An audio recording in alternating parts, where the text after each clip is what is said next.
नमस्कार मित्रांनो, आज महिला जागतिक दिनाच्या निमित्त कट्ट्यावर मी आपल्यासमोर सादर करत आहे माझे एक शब्दकाव्य ज्याचं नाव आहे तूच माझी.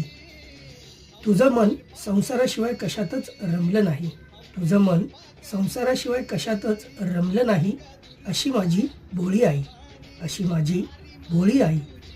भांडलो झगडलो किती तरी असे दुधावरची शाई, भांडलो झगडलो किती तरी असे दुधावरची शाई, अशी माझी बहिणाबाई, अशी माझी बहिणाबाई.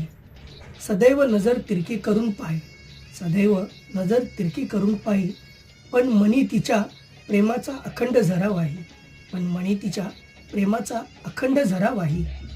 सुखदुःखात नेहमीच पाठीशी उभी राही, सुखदुःखात नेहमीच पाठीशी उभी राही, अशी माझी तू सईबाई, अशी माझी तू सईबाई. धन्यवाद.